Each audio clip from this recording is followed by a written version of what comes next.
차분한데 참 장엄한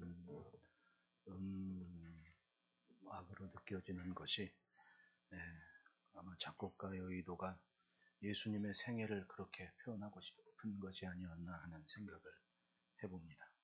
할렐루야. 오늘도 예배하는 여러분들에게 이전보다 더 풍성한 주의 복이 충만하기를 축복합니다. 제가 가끔 시간이 나면 유튜브에 종종 보는 인터뷰가 있습니다. 우리 청년들은 뭐 아는 분도 있겠지만 천재 이승국이라는 친구가 헐리우드의 유명 배우들이나 유명 인사들을 인터뷰하는 장면이 있어요. 근데 왜 그걸 보냐면 국어를 전공한 사람도 그 친구의 인터뷰 내용을 보면 감탄을 해요. 왜냐하면 인터뷰하는 대상에 대한 세세한 이야기를 잘 들어가지고 그거를 정리해서 짧게 쥐어주는 5분 상관에 그 사람의 모든 것을 뽑아냅니다. 오히려 인터뷰를 하는 사람이 그 친구를 만난 걸 굉장히 기분 좋아해요. 어떤 그 배우는 헐리우드의 그 유명한 배우 그 있잖아요. 호주 출신, 원주민 출신 그 이렇게 근육 덩어리 그 친구 이름을 잠깐 잊어버렸는데 그 사람은 인터뷰를 딱 시작하고 그 인터뷰하러 나온 그 우리나라 청년의 한 문장을 딱 듣고 잠깐 멈추자고. 딱 2분인데, 5분인데 잠깐 멈추자고. 그러면서 자기 매니저를 불러요. 빨리 핸드폰 갖고 오라고. 그러고 나서 나 지금 이 인터뷰하는 게 굉장히 아주 멋진 인터뷰가 될 것 같으니까 지금 찍으라고. 그러니까 자기 매니저한테 자기 인터뷰하는 걸 우리 한국인 청년이 하는 인터뷰를 찍게 만듭니다. 그리고 다시 그러면서 그러진 게 그거 하는 동안 2분이 지나갔으니까 자기 그 스태프들한테 얘기해. 지금부터 카운터 다시 하라고. 나는 그걸 보고 야 도대체 이 청년이 얼마나 한 문장에 저 사람의 마음을 훔쳐갔으면 이 헐리우드의 대배우가 그 친구의 말을 듣고 감동을 받아가지고는 인터뷰를 다시 연장을 해서 그렇게 이야기를 하나. 제가 그 인터뷰를 하나 딱 본 다음에 이 친구 걸 제가 매번 이렇게 봅니다. 참 그 연구를 많이 하고 자기에게 주어진 시간이 때로는 2분, 때로는 5분인데 이 안에 인터뷰를 하는 상대방이 감동할 만큼의 그런 모든 걸 쏟아냅니다. 사실은 인터뷰라는 게 질문이 중요한데 질문을 짧게 하면서 상대방이 기분 좋게 말하게 해야 되잖아요. 이걸 그 친구가 하더라고요. 좀 배우고 싶어가지고 좀 보고 있는데 나이가 나이인 만큼 쉽게 바뀌지는 않더라고요. 하지만 지금 제 기준에 정말 본받을 만한 젊은이라고 저는 그렇게 생각을 합니다. 누구에게나 주어진 기회가 선용돼야 되고 정말 중요한 그 만남과 관계의 시간이 선한 일로 이어지는 계기로 만들어 가야 될 책임이 있습니다. 지나가 버리면 없어지는 시간인데 지나가면 사라지는 시간인들인데 우리는 믿음이 있잖아요.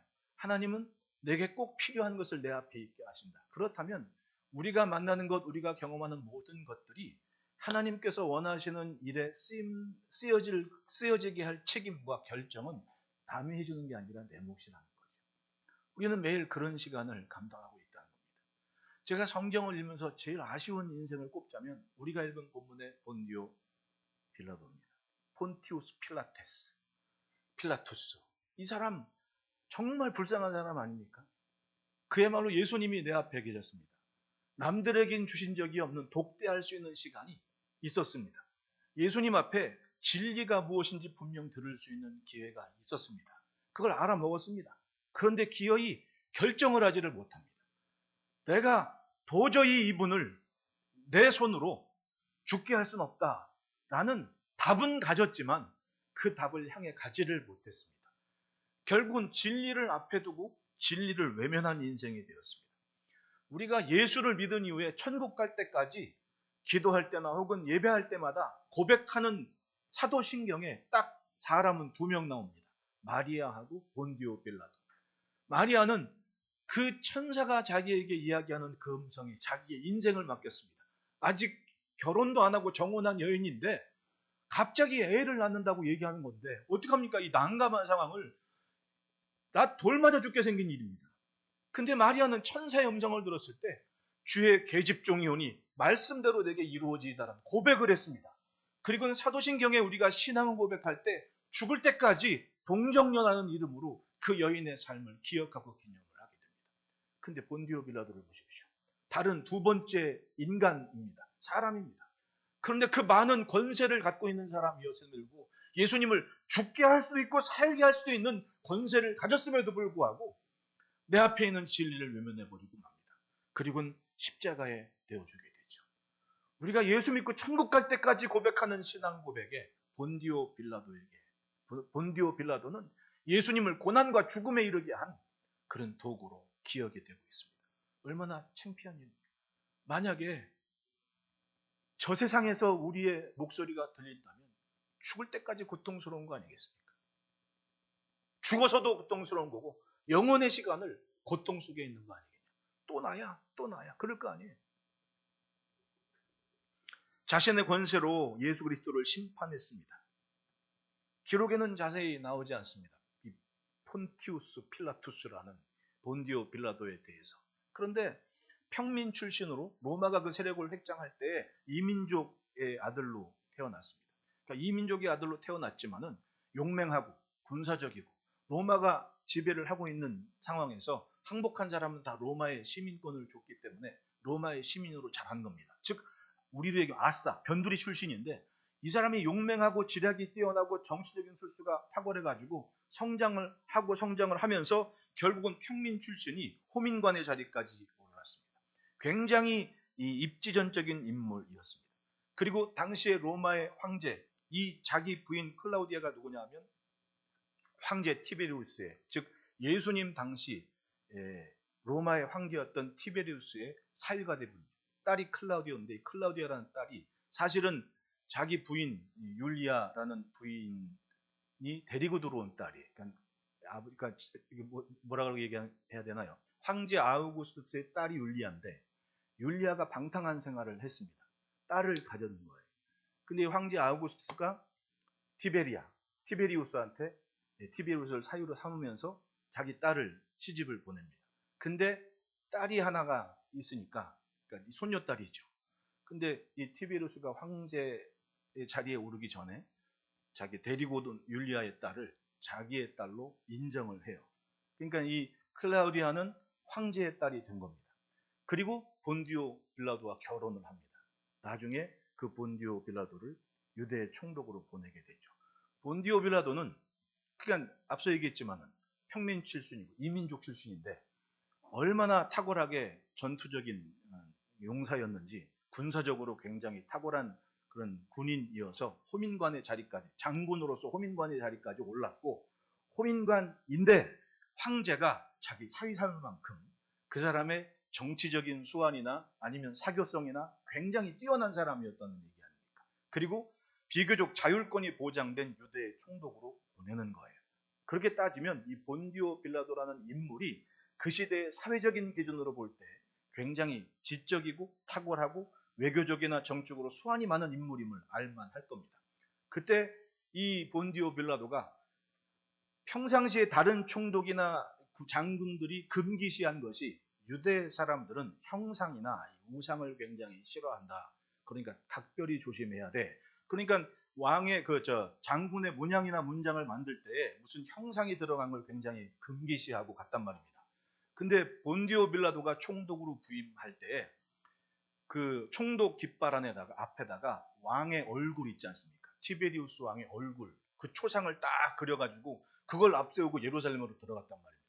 그러니까 유대인들의 서기관들이나 당시에 주도력하는 인물들이 그것 때문에 굉장히 호되게 우리에겐 데모를 한 겁니다. 거부한다 어쩐다 막 데모를 막 해가지고 한 방 막 그냥 이 기가 딱 죽은 상태로 이제 유대에 부임을 했던 거예요.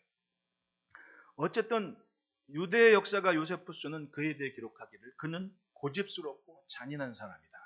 그 잔인함을 증거하는 것이 누가복음 13장 1절에 그때 마침 두어 사람이 와서 빌라도가 어떤 갈릴리 사람들의 피를 그들의 제물에 섞은 일로 예수께 고하니, 이 유대 역사가 요세푸스도 따지고 보면 게릴라전 치르는 장수였습니다. 나중에 로마에 이제 항복하러 투항을 하는 과정도 있고, 그의 탁월한 지식적인 그런 안목이나 유대의 신분 때문에 그를 계속해서 이제 활동을 하도록 배려했지만은, 그 사람의 기억에 이 본디오 빌라도가 유대 총독으로 왔을 때 갈릴리에 피바람이 한번 분 겁니다.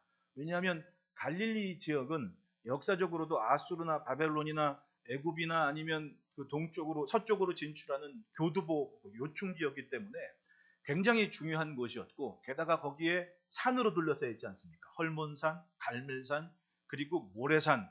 그러니까 산 속에서 있는 그런 활동하기 좋은, 산에 있다가 내려와서는 게릴라전하고 때문에 끊임없이 게릴라전이 활발하게 펼쳐졌던 것이 갈릴리였습니다. 그러니까 유대 총독으로 부임한 빌라도는 그 기세를 놓치지 않아. 내가 나를 뭘로 보지 마. 그러면서 거기에 가가지고 한번 정벌을 했던 겁니다. 한번 시끄럽게 만들어서 본때를 보여야겠어. 갈릴리에 잡은 사람들의 피를 예루살렘이나 신전에서 제사하는 사람들의 제물에 섞어버린 겁니다. 그러니까 나는 이 정도는 해. 그냥 확실하게 한번 기죽었다가 기를 사는 일을 펼쳤던 거예요. 누가는 그걸 기억하고 어떤 갈릴리 사람들의 피를 그들의 제물에 섞은 일을 예수님께 고했다라고 역사적으로 증거를 하고 있는 겁니다. 그런데 그만큼 똘똘하고 그리고 정치적 수완이 있고 감각적인 사람이 예수님을 재판하게 됩니다. 재판을 했는데 그렇게 고집스럽고 잔인한 사람이었던 빌라도도 예수님이 죄 없는 걸 아는 거예요. 우리가 본문에서 읽었듯이 거의 개인 레슨 수준으로 예수님과 얘기할 기회가 있지 않습니까? 왜냐하면 꼭두 새벽에 사람들이 와가지고 자기를 깨워서 재판장에 나가는데 자기들은 들어오지도 않아요. 왜냐하면 여기는 지금 이방인의 뜰이니까 대제사장과 유대인들이 거길 안 들어오고 있는 겁니다. 문 밖에서 자기 종 하나 불러가지고 야 가서 이렇게 얘기해. 가서 얘기해. 그러니까 머슴 하나만 중간에서 신분을 끌고 왔다 갔다 하면서 얘기하지, 지금 이 재판정에는 예수님과 자기밖에 없는 겁니다. 둘이서 독대한 거예요. 누가 이런 기회를 갖습니까? 독대를 하는 와중에도 분명히 그는 깨달을 수 있는 기회가 있었고 진리가 내 앞에 있구나라는 것을 인식했을 겁니다. 그만큼 감각적인 사람이기 때문에. 그런데 기억이 어떡합니까? 예수님을 죽게 십자가로 보는 선택을 하지 않습니까? 그건 내가 손 씻고 부인한다고 해도 아닌 게 아닌 거예요. 내가 저지른 일입니다. 내가 결정한 일인 거예요. 잠언서 16장 4절에 여호와께서 온갖 것을 그 쓰임에 적당하게 지으셨나니 악인도 악한 날에 적당하게 하셨느니라. 여러분, 세상은 하나님의 계획 속에 있습니다. 우리가 그래서 기도하는 것이고, 기도는 하나님의 보좌를 움직이는 겁니다. 믿으십니까? 여러분 따라합시다. 기도가 보좌를 움직인다. 그것 때문에 기도하는 거예요. 사실 우리는 굉장히 많은 선택의 기로에서 애매모호하게 아무것도 하지 못하는 어리석은 시간을 보낸 사람들이 얼마나 많아요. 중요한 건 내가 선택한 것이 있기 때문에 지금 내가 이 시간에 있다는 겁니다. 여러분, 이왕이면 선한 역사로 남는 삶이기를 축복합니다. 남들이 그렇게 애쓰고 힘쓰며 쫓아다닌 예수님을 빌라도는 자신의 신분과 권세 때문에 아무에게도 간섭하지 않고 지금 독대를 하고 있는 겁니다. 남들은 그 얼굴 한번 더 보려고 막 옷자락 한번 더 만지려고 난리를 치고 막 갈릴리에 예루살렘에 쫓아다니는데 내가 신분과 권세가 있으니까 그 예수님이 지금 내 앞에 있는 겁니다. 얼마나 좋은 기회입니까? 그리고 깨달아 알았습니다. 이렇게 예수님을 재판하고 있는데 앞서 얘기한 황제의 딸 클라우디아가 사람을 보냅니다. 마태복음 27장 19절입니다. 총독이 재판석에 앉았을 때 그의 아내가 사람을 보내어 이르되 저 옳은 사람에게 아무 상관도 하지 마옵소서. 오늘 꿈에 내가 그 사람으로 인하여 애를 많이 태웠나이다.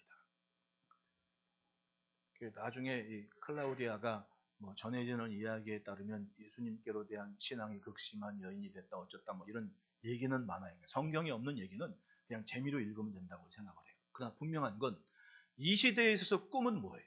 신적 계시의 의미를 갖고 있거든요. 신적 계시의 의미를 갖고 있는, 이건 분명한 거예요. 신의 계시였다는 얘기입니다. 그냥 단순히 지금 우리가 생각하는 꿈에 대한 개념이 아닙니다. 이 시대의 꿈은 신적 계시였다는 겁니다. 그런데 그 여인, 자기 부인이 꿈을 꿔, 이 옳은 사람이는 상관하지 마십시오. 그 말은 그냥 아무런 간섭하지 말고 얼른 내보내십시오. 이 얘기랑 똑같은 거예요. 분명히 자신의 아내를 통해 예수님은 옳은 사람이라는 것을 분명히 들었습니다. 자기 자신도 얘기해보니까 알겠습니다. 그러면 결정을 해야 될 거 아닙니까? 괜히 총독이겠습니까? 그만한 권세가 있는데. 그런데 주저합니다. 37절 말씀에 이르면 예수님께서 말씀하십니다. 네가 왕이냐? 예수께서 대답하시되 내 말과 같이 내가 왕이니라. 내가 이를 위하여 태어났으며 이를 위하여 세상에 왔나니 곧 진리에 대하여 증언하려 함이로라. 무릇 진리에 속한 자는 내 음성을 듣느니라. 예수님이 분명하게 말씀합니다. 나는 진리에 대해 증언하러 온 왕이다.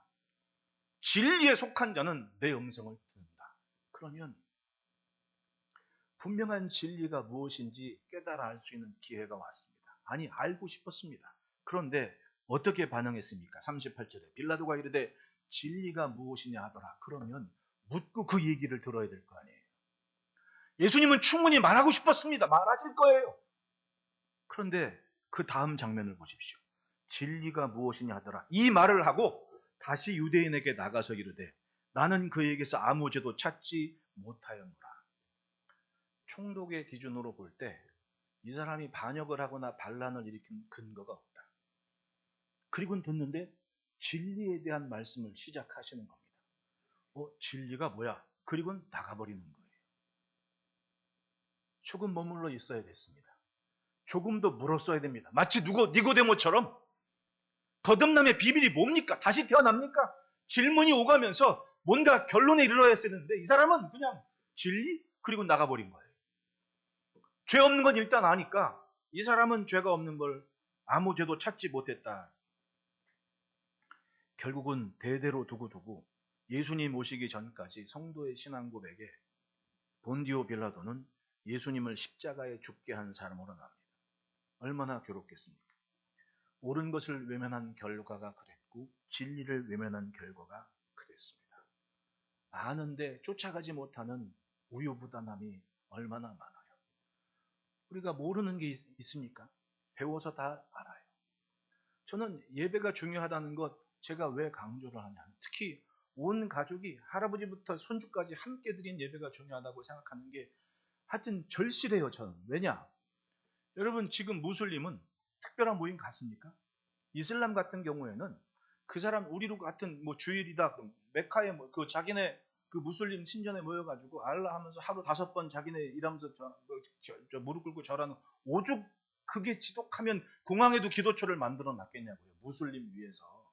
그 우리 위해서 만든 기도처 아닙니다. 난 처음에 프레어하고 기도하는데 야 만들었네. 그러니까 무슬림들이 기도하는 겁니다. 나침판이 딱 메카를 향하고 있습니다. 거기 들어가면. 그 사람들이 무슨 썬데이 스쿨을 해요. 뭘 해요? 그냥 아버지와 손잡고 가서 알라 하면서 무릎 꿇고 절하고 말씀 듣는 게 전부거든요. 근데 그 사람들의 교육은 성공해요. 왜 그러죠? 아주 절실하게 목숨 걸고 막 알라 하려고 다닙니다. 엄청 부흥해요.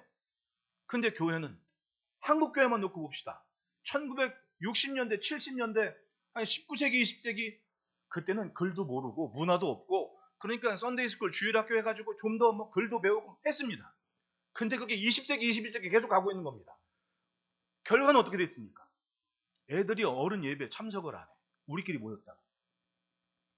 근데 결국은 가만히 보면 정말 중요한 기본이 있는데 기본을 안 하고 다른 흥미와 관심 위주로 모든 걸 펼쳐갔단 말이에요. 교육이. 그럼 실패하는 거예요. 그리고 청년이 없다, 애들이 없다 얘기를 해요.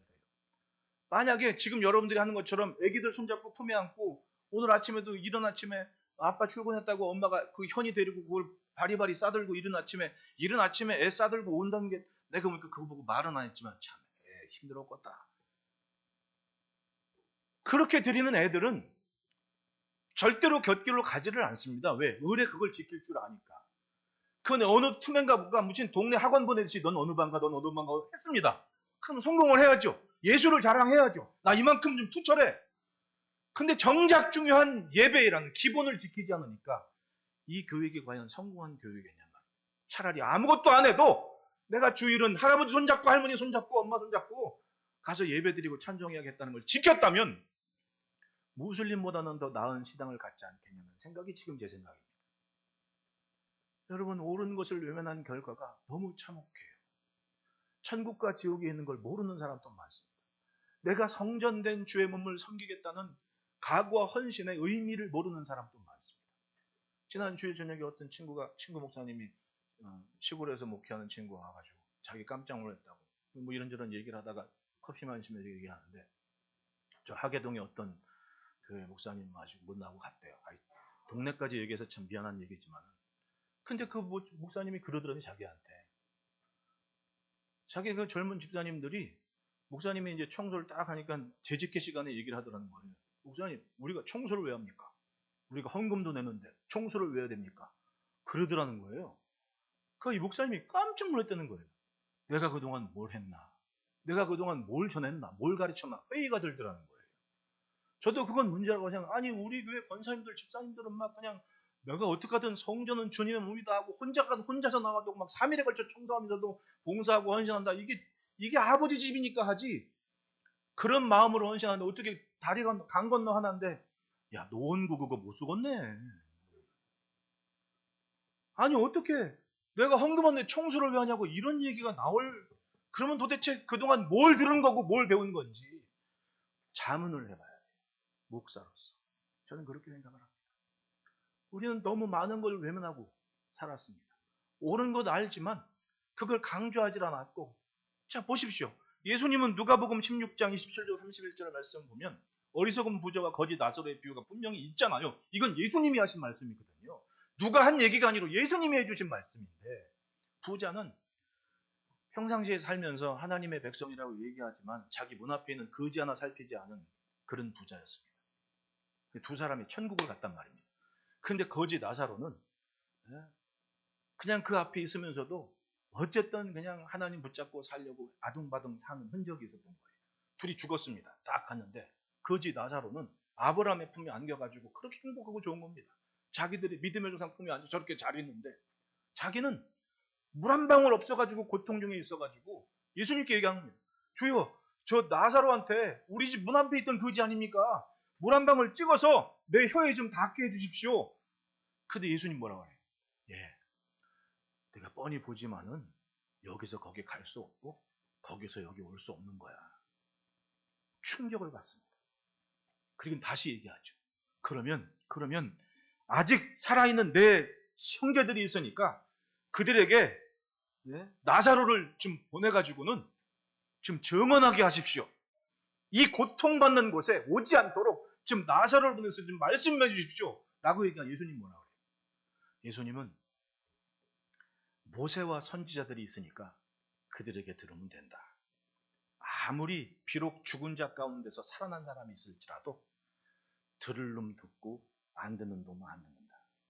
모세와 선지자면 충분하다. 하나님의 말씀이면 충분하다는 겁니다. 죽었다 산 자가 있어도 안 들을 사람은 안 들어. 여러분 우리 자랄 때 천국 간증, 지옥 간증 얼마나 많았어요. 그게 그렇게 절실했다면 이 땅에 있는 사람 다 예수 믿어야 될 거 아닙니까? 근데 갈수록 신앙은 어떻게 됩니까? 예수님 말씀처럼 좁은 문이고 좁은 길인 거예요. 갈수록 찾는 이가 적은 겁니다. 생명인 진리의 길은. 분명히 알고 있습니다. 믿음은 오늘 들리는 주의 말씀에서 자랍니다. 생명의 길을 찾고 지키는 것, 내 몫이라는 겁니다. 여러분 오늘을 놓치지 마시기를 축원합니다. 놓치지 말아요. 외면하는 게 끝이 아닙니다. 부인한다고 끝이 아닙니다. 결국은 내가 살아갈 인생이고 미래라는 얘기입니다. 그러므로 다 합시다. 아닌 줄 알면 멈췄어야 했다. 빌라도는 예수님과 대화를 합니다. 그런데 아무리 생각해도 자기가 예수님을 재판하는 이 과정이 뭔가 수상하고 부적절한 상황임을 자기 스스로가 알아요. 왜냐하면 대제사장과 유대인들이 예수님이 반역죄를 저지른 죄명을 아예 유대인의 왕으로 정해갖고 왔으니까 자기가 뭐라고 하기 전에 그러니까 죄명이나 재판은 내가 하는데 자기들이 아예 다 결정을 하고 온 거 아닙니까? 그럼 자기들은 들어오지도 않아. 문 밖에 있는 겁니다. 왜? 이방인의 뜰이니까 못 들어간다고. 그리고 머슴 하나 보내가지고 심부름만 계속 시키고 그것도 몇 시에? 새벽 3시에 우리로 얘기하면. 만약에 빌라도가 정치적인 그런 감각이나 제가 뭐라고 해요? 처음부터 이 사람이 사이 좋게 시작한 게 아니라 그랬죠. 왕의 초상화를 유대인이 금기시하는 왕의 초상 들고 딱 부임을 해가지고 미운털은 박혔고 갈릴리에서 피바람 한번 딱 일게 나니까 사이가 좋을 리는 없고 근데 그 종교 지도자들이 지금 문 밖에서 죄인 잡아온 겁니다. 그러니까 함부로 못 하겠는 거야. 어떻게 눈치만 보는 거지. 야 이거 새벽 3시에 내가 이거 해야 돼? 이럴 텐데 평상시 같으면 암만 못하고 지금 눈치 보고 그 재판정을 진행을 하고 있는 겁니다. 33절 보면 빌라도가 다시 관장에 들어가 예수를 불러 이르되 묻습니다. 네가 유대인의 왕이냐? 그때 예수님은 빌라도의 말문이 막힐 게 딱 한마디 하는데 그게 뭐냐면 34절 보십시오. 이는 내가 스스로 하는 말이냐 다른 사람들이 나에 대하여 네게 한 말이냐. 그 말은 뭐냐면 예수님이 빌라도에게 반문하는 겁니다. 그래? 그거 지금 네가 하는 말이야? 아니면 저 사람들이 나에 대하여 너한테 한 말이야? 재판장이라면 뭔가 한번 결정을 짓고 나를 한번 봐봐. 그동안 유대를 다스리는 총독으로서 예수라는 청년이 반란을 했거나 반역을 도모했거나 사람들을 모여서 뭔가 한 기록이 있냐는 걸 묻는 겁니다. 아무리 봐도 그런 건 아니거든요. 그러니까 일단 지가 죽은 겁니다. 가만히 들어보니까 내가 지금 뭐 하는 거냐 이 새벽에. 내가 잡은 것도 아니고 저 사람들이 데리고 와서 유대인의 왕이라고 반역죄를 저지르고 데려온 마당에 나는 이 사람에 대해 이때껏 들은 적도 없고 문제를 일으킨 적도 없고 지금 내가 뭘 하고 있지 아마 스스로가 생각할 쯤은 될 겁니다. 그때 예수님은 말씀한 겁니다. 네가 유대의 총독으로서 내 존재감이 로마를 위협할 만한 것이 있어서 네가 지금 나를 유대인의 왕이라고 하는 거냐? 아니면 저 사람들이 하는 말을 옮겨온 거냐? 예나 지금이나 남 얘기 듣고 뭐 하려고 그러면 반드시 망신을 당하는 거예요. 요즘 우리는 이 매체들이 너무 막 발전이 돼가지고 막 오만 잡다한 누가 이랬더라 하는 얘기 얼마나 많아요. 제가 꼭 물어보잖아요. 특히 교회 안에서는. 누가 이랬대 하는 얘기는 직접 전화해서 물어보라. 누가 이랬대요 하는 말 듣고 혼자 그냥 오만 잡다한 막 상상과 망상을 다 해가지고 들은 얘기 가지고 혼자 시험 실족하지 말고 누가 이랬대 하면 직접 전화를 걸어서 물어보라. 제가 전도사 때부터 저는 그랬거든요. 누가 이랬대요. 그럼 잠깐만요. 직접 전화해서 물어봐요. 그것 때문에 놀래가지고 어떤 사람이 꽁지를 내려가지고 지금까지 소식이 없는 사람이 있어요. 여러분, 말이라는 게 그래서 무서운 겁니다. 그러니까 빌라도는 지금 할 말이 없어요. 이 사람은 지금 내가 잡아온 것도 아니고 내가 뭘 안 것도 아니고 쟤네들이 문 밖에 있는 쟤네들이 시켜가지고 나는 지금 억지로 지금 재판장을 열고 있는 겁니다.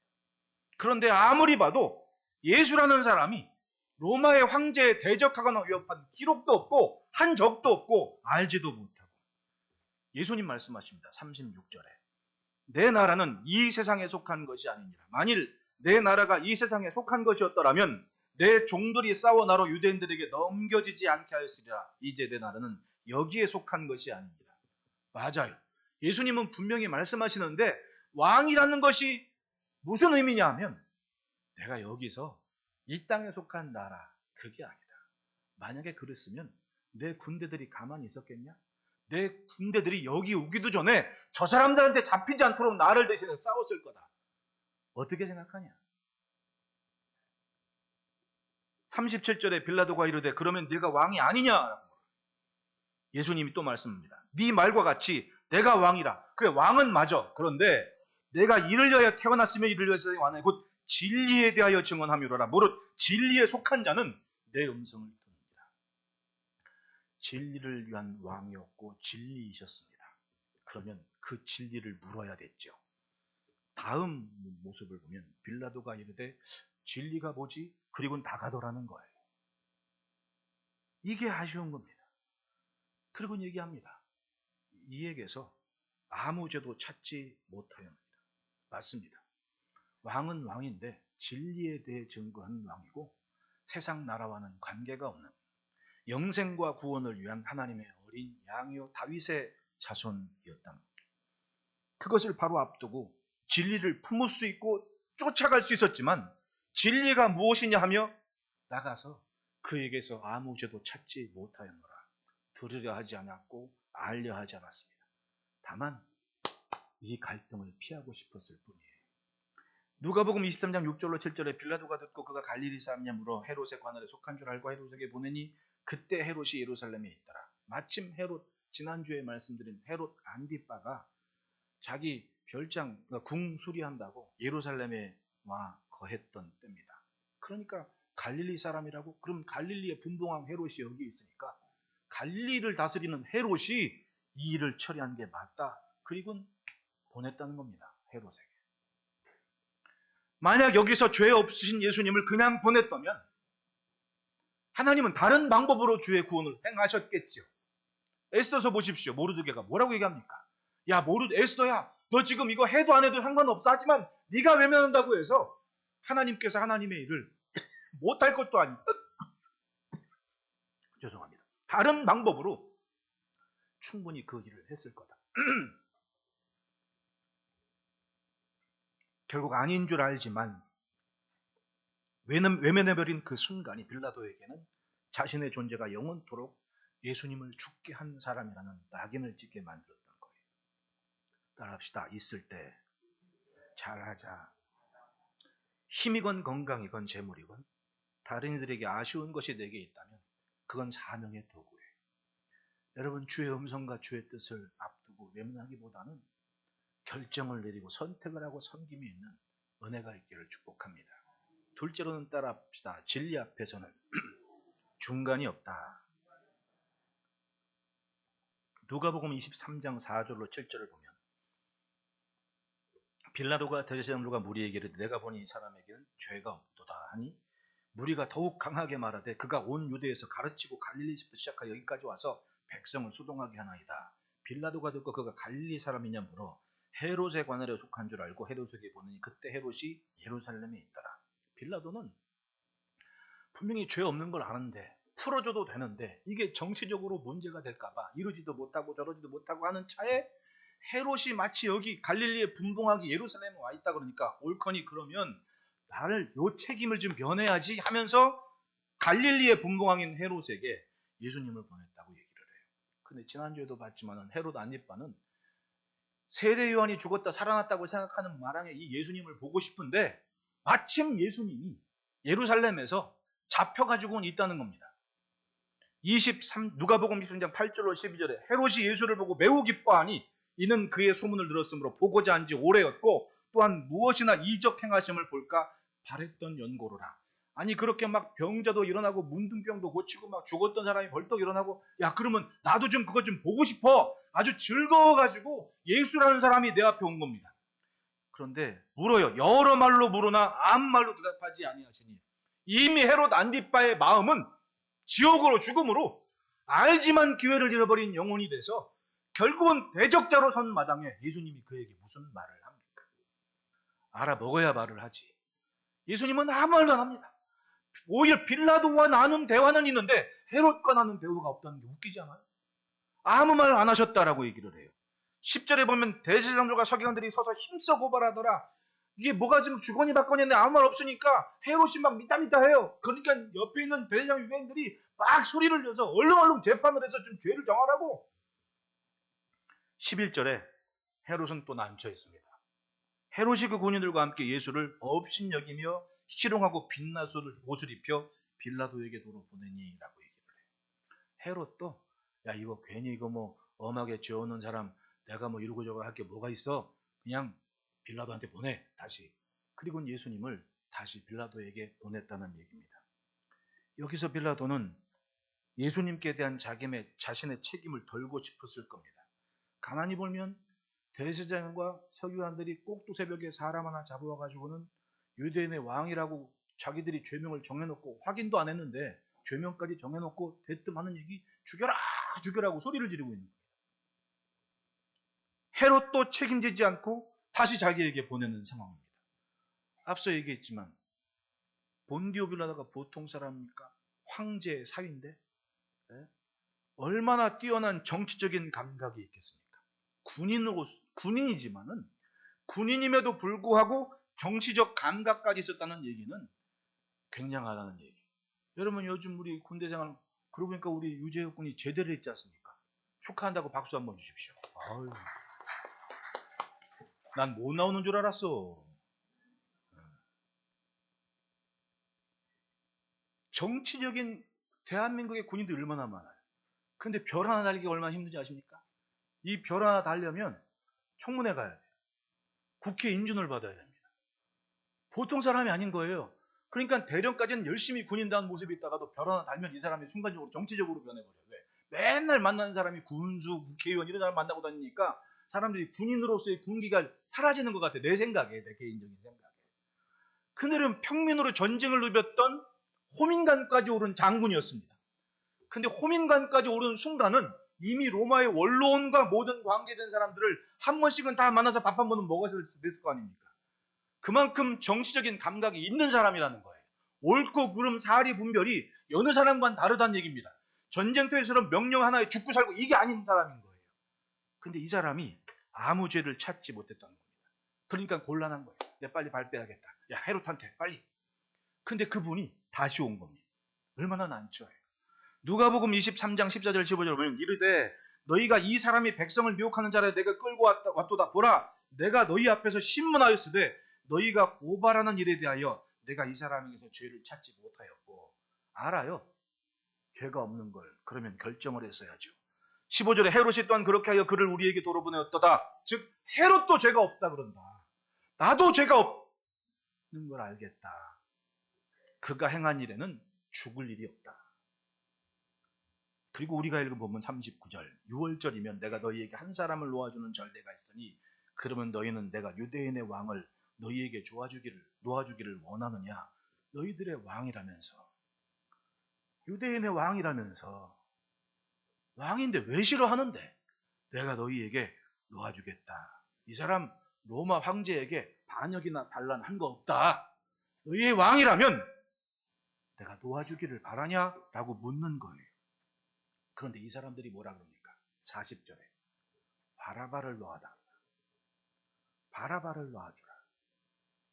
제가 이 바라바라는 단어를 원문에서 보니까 바로 아팠습니다. 그 말은 아버지의 아들이라는 말이에요. 우리의 말로 하면.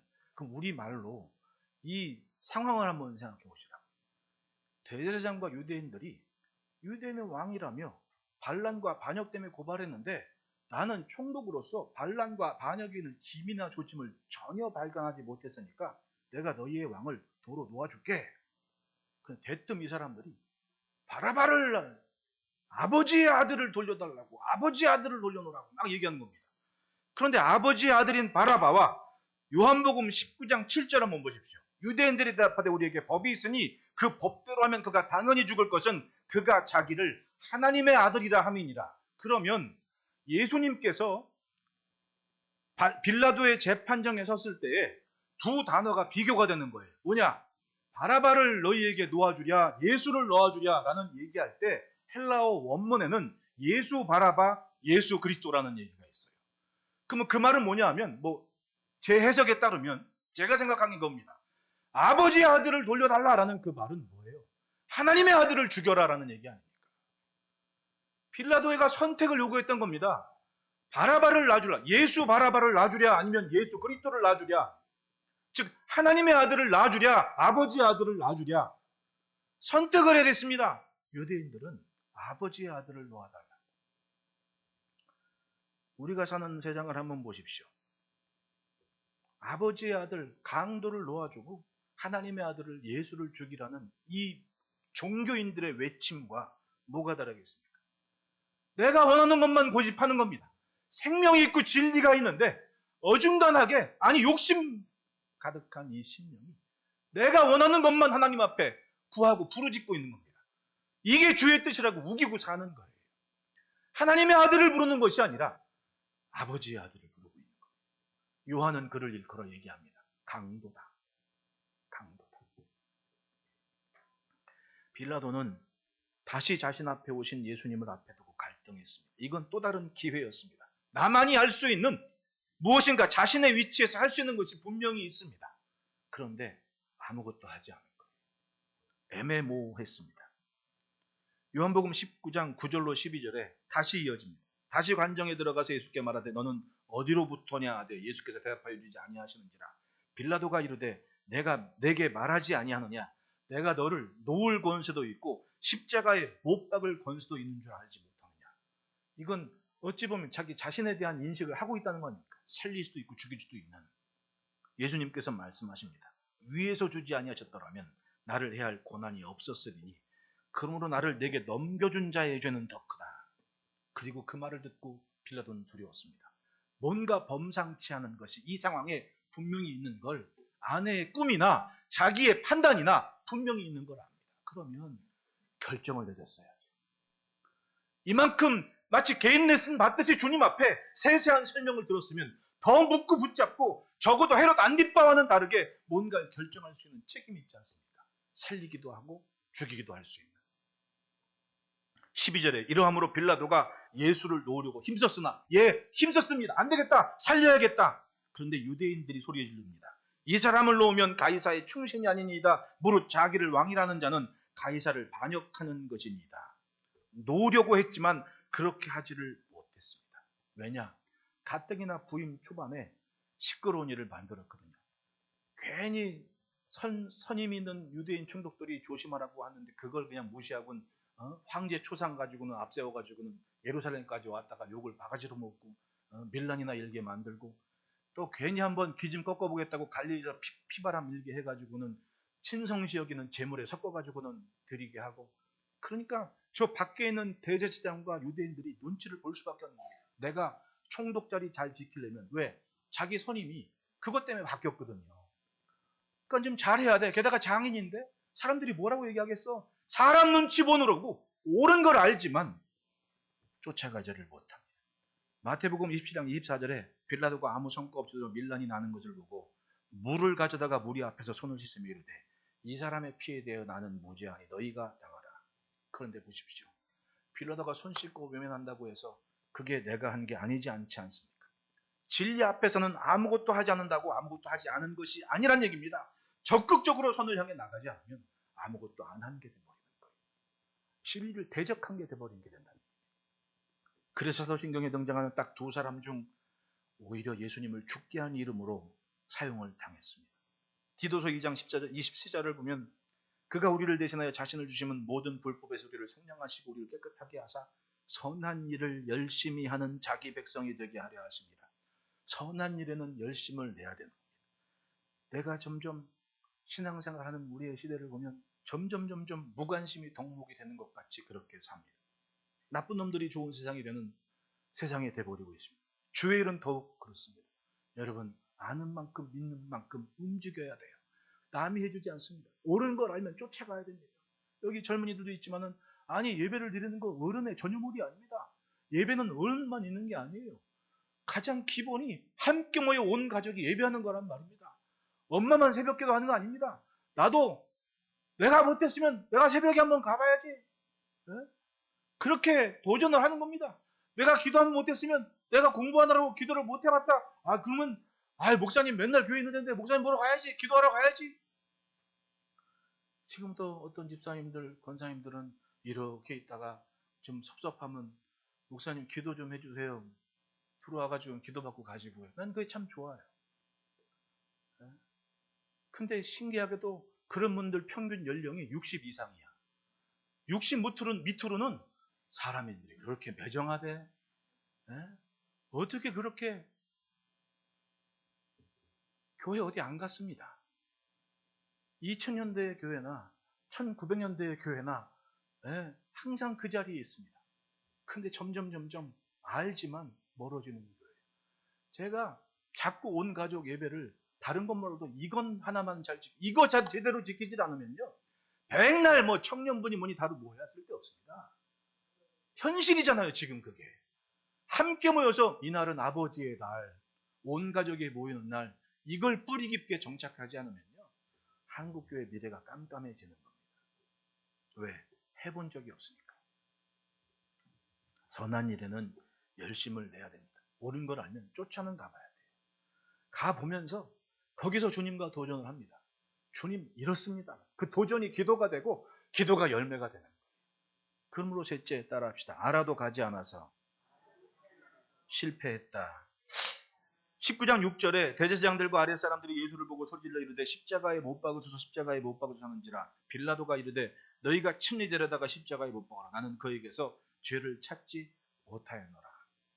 서론에 얘기했던 이 우리가 얘기하는 우리말로 얘기하는 본디오 빌라도는 자기들 언어로는 폰티우스 필라토스입니다. 폰티우스 필라토스.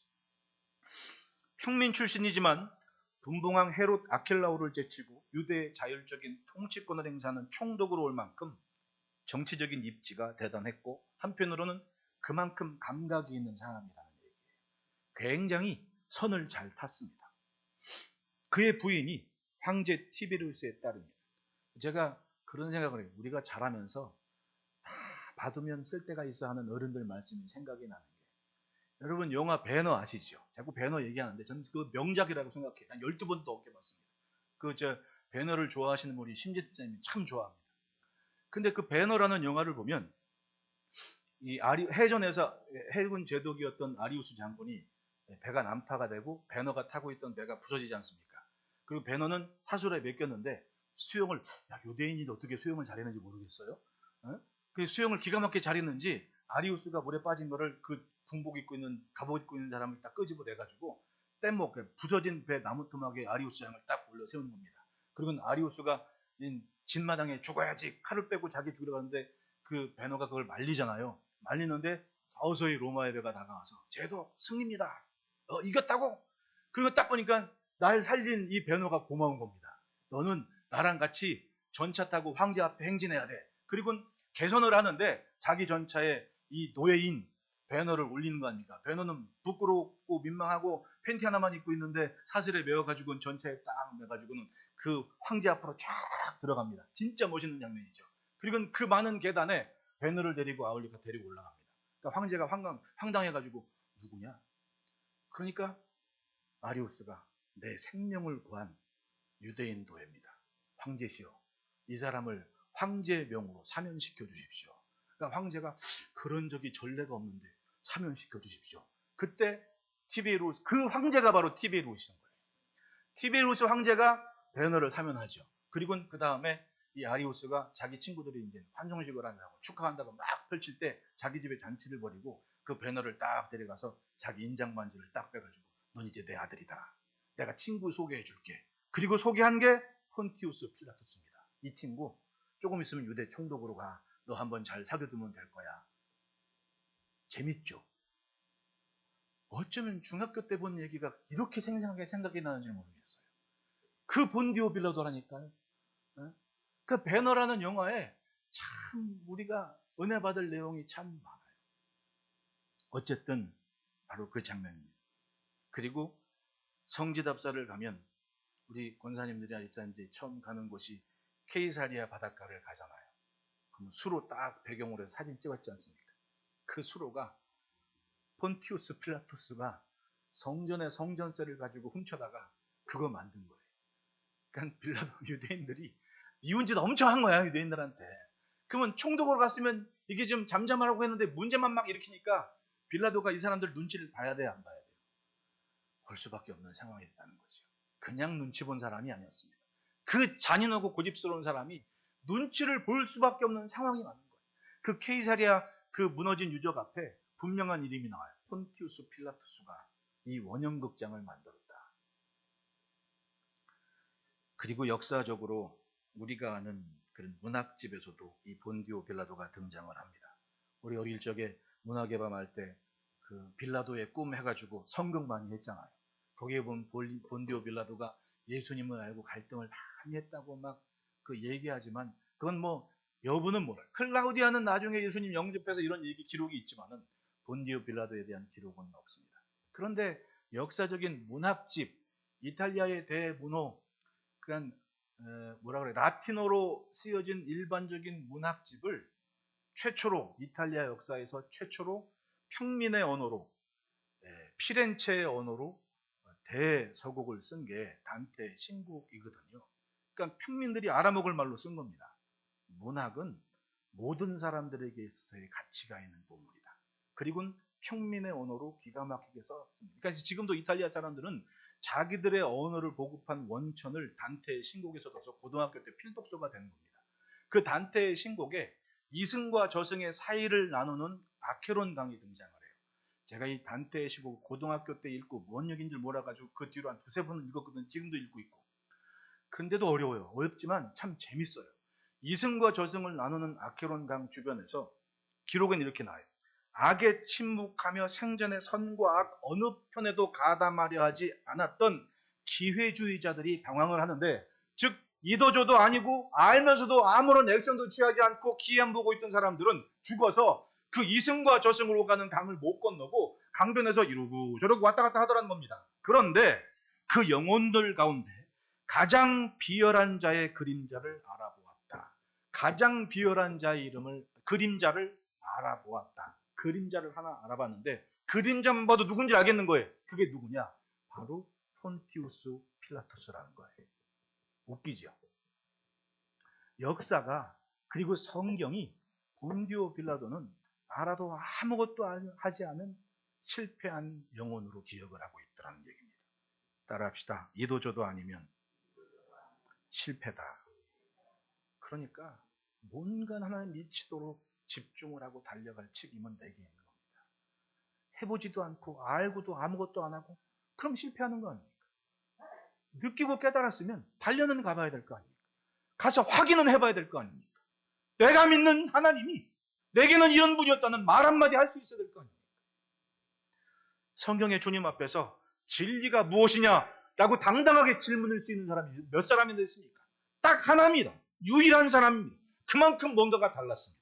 하지만 그 진리를 앞에 두고도 외면을 했습니다. 결국은 실패하고 말아요.